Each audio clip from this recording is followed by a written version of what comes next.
My name's Jeff Kurtz, and for over 40 years I was a locomotive engineer. Right. And I'm also the son of a locomotive engineer who was the son of a railroad conductor. I was a union member all of my career, and I was a union officer most of the time that I worked. I belonged to the Brotherhood of Locomotive Engineers and Trainmen, part of the Teamster Rail Conference. I was elected in 2018 as state representative in House District 83, South Lee County, right here in Iowa. Yeah. Because of my beliefs, and probably because of your beliefs, you've been called this too. I've been called a socialist. Yeah. And, but not just by Republicans.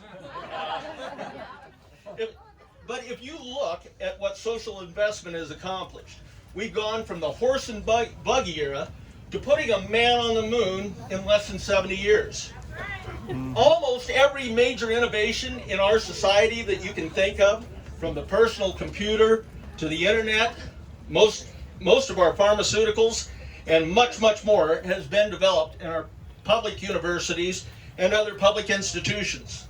In fact, here in Iowa, our community colleges and regent universities are giving us a $6 return for every dollar invested. Now, I believe in Medicare for all. Yeah. And that's for a lot of different reasons. But my beliefs have been reinforced by what I've seen in our own state legislature. Yeah. Our Medicaid system was privatized in 2015 by then Governor Branstad. Not a fan. Since then, we have seen a degradation of services to the point that people have actually died because they haven't received the care that they needed, while the money the state pays to the NCOs has skyrocketed. Right. The last 2 years, our costs have risen 8.4 and 8.6%, twice as fast as the national average. Now, I've had several people who happen to be dyed-in-the-wool capitalists tell me that the free market doesn't work too well when it comes to health care. I think we all know that. Right. Now, it's obvious that making public investments in education and health care are smart investments, and they provide a lot of value to taxpayers. But instead of looking for ways to spend tax money wisely and creating a future where our children and grandchildren live better than we do, the other side keeps talking about us wanting things for free. Now, it used to be that making smart investments that paid dividends was applauded. Now they're considered by some as unpatriotic because they don't fit the narrative of the free market. This thinking has led us to a concentration of wealth for the top 1% and stagnation of wages for the rest of us. Yeah. Coupled with bad trade agreements and the devastation of unions, wage stagnation has hollowed out the middle class. Well, I can imagine a future where we have an education system that doesn't load students with crushing debt and prepares people for the jobs in the 21st century and beyond. I can imagine a healthcare system that won't bankrupt a family because of an unfortunate accident or illness. I can imagine a more equitable society where people are paid a living wage, where the wealth is not concentrated at the top. And if people so choose to be represented by a union to ensure justice in the workplace, I can see where we can do this. I also imagine that it will start with a campaign of not me, us. Ladies and gentlemen, I am proud to introduce a candidate who has fought his entire life for the working class. Yeah. The next president of the United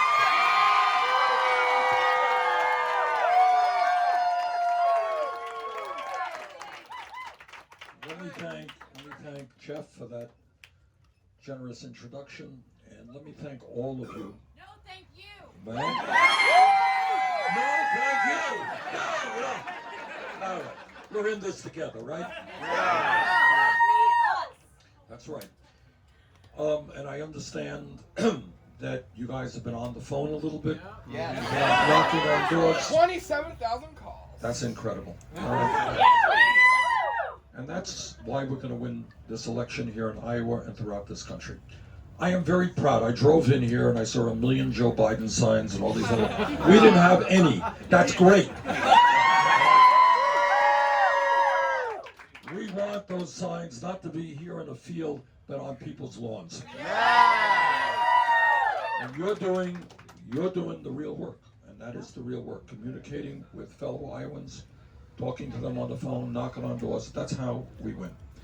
And I want to just focus on one issue this afternoon, and I want you to understand and appreciate, because of you and other people in the state, the kind of ways that change takes place. All right? Now, Nelson Mandela said something which was very profound. He said that everything seems impossible until it is done. Mm-hmm. Do you understand what that means? It's a very profound statement.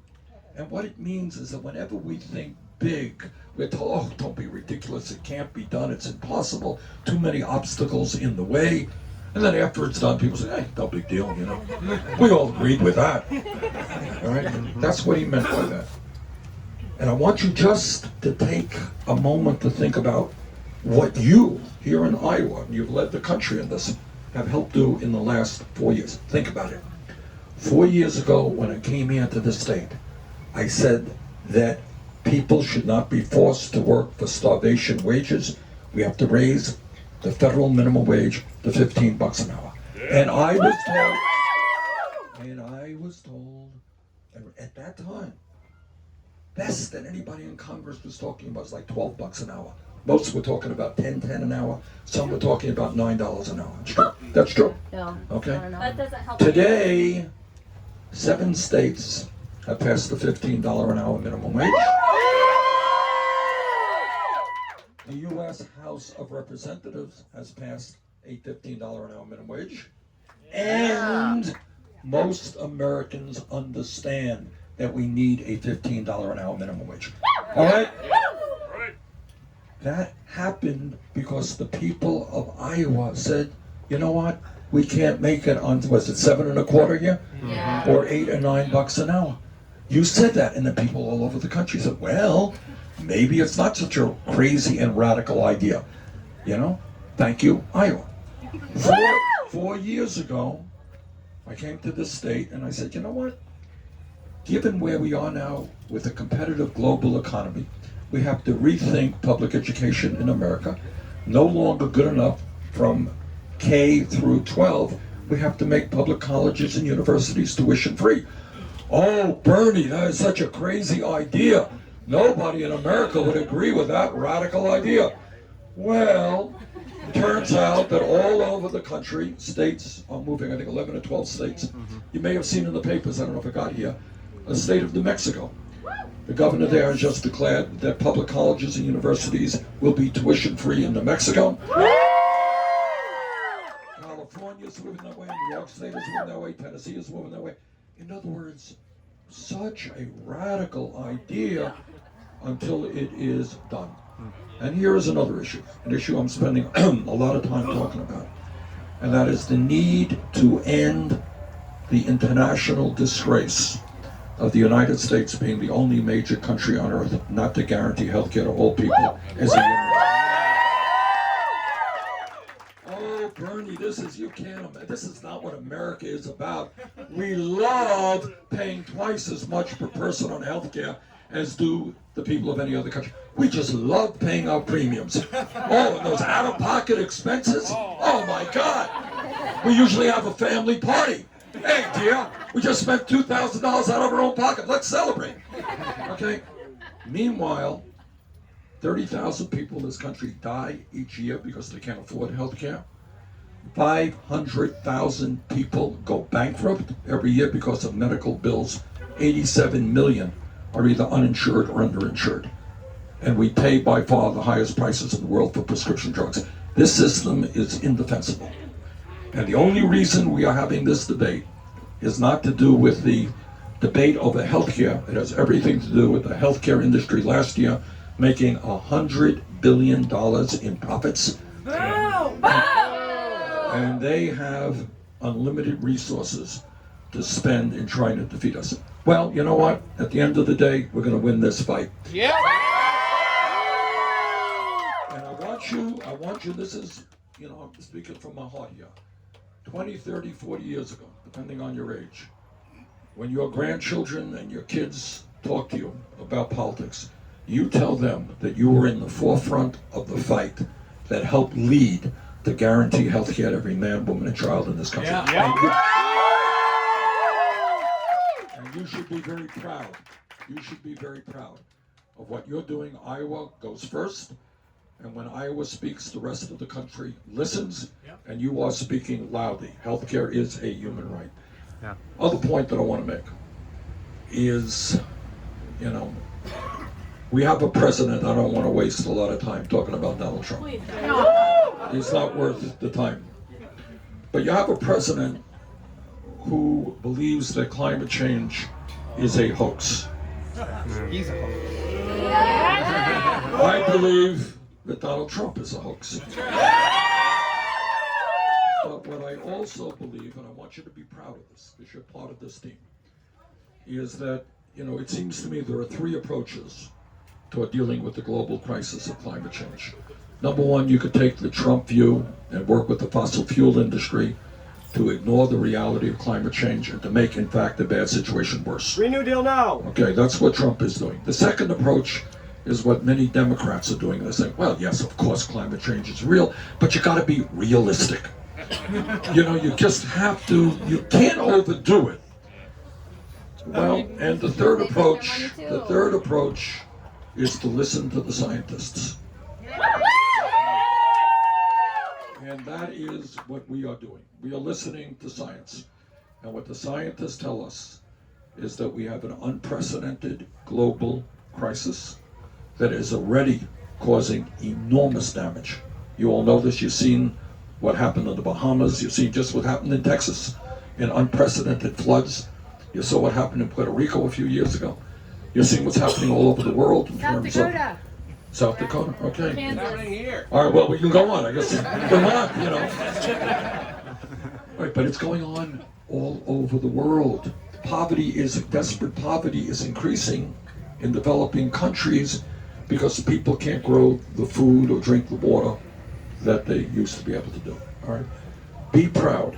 Our campaign has introduced the most comprehensive and far-reaching climate change proposal ever introduced by any candidate. So let me just say this. You are involved in a very different, there are some great candidates up there. They're all my friends and I like them. We don't go around disparaging other people. Sure? Well, most of them are. But, I know them, and we don't go around attacking other people. But That's right. what I want you to know is you're part of a different type of campaign. And let me conclude by saying this, and it's not easy to say. It's easy to say, but not easy to do, is that what we recognize and what you recognize is that no president, not Bernie Sanders or anybody else, can do it alone. Yeah. The only way that we bring about the change that we want is by having the courage to take on the greed and the corruption of a corporate elite which has been at war with the working class of this country for the last 45 years. All right? They have given themselves enormous tax breaks. They have developed terrible trade policies. They have broken unions. They have cut back on all kinds of regulations that protect our environment in order to make more money.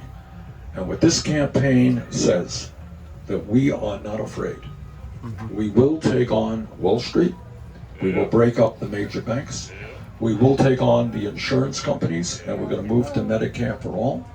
We will take on the drug companies, and under Medicare for all, nobody in America pays more than $200 a year for prescription drugs. We will take on the fossil fuel industry and move away from fossil fuel to energy efficiency and sustainable energy. All right, that is what this campaign is uniquely doing. We are prepared and understand that the only way that change takes place is when millions of people stand up and are prepared to take on the incredibly powerful corporate interests who dominate our political and economic life. That's the struggle you're in. The struggle is not going to end on election day, and I'm inviting you all to the inauguration. Yeah. It's not going to end then. It begins then. All right? And we need to mobilize people, black and white and Latino, Native American, Asian American.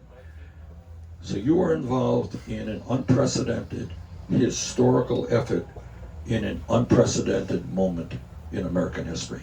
This is big stuff. So we're fighting not only for democracy against Trump's authoritarianism, we're finally fighting against racism and sexism, homophobia and all that. What we are not only fighting to preserve the planet, we are fighting to create a government and an economy that works for all of us and not just wealthy campaign contributors. So this is an historic campaign. And I'm going to mention in a few minutes when I get up there, there was some guy who is head of a group, which is the corporate wing of the Democratic Party. And he said, Bernie Sanders is an existential threat to the Democratic Party. And you know what? He's right. Our campaign is an existential threat to the corporate wing of the Democratic Party. Because we believe the Democratic Party has got to be a party of working people, a party of all those in America who believe in justice, not just wealthy campaign contributors. That's the struggle we're engaged in. We're going to win the struggle because of your efforts. Thank you all very much for what you're doing.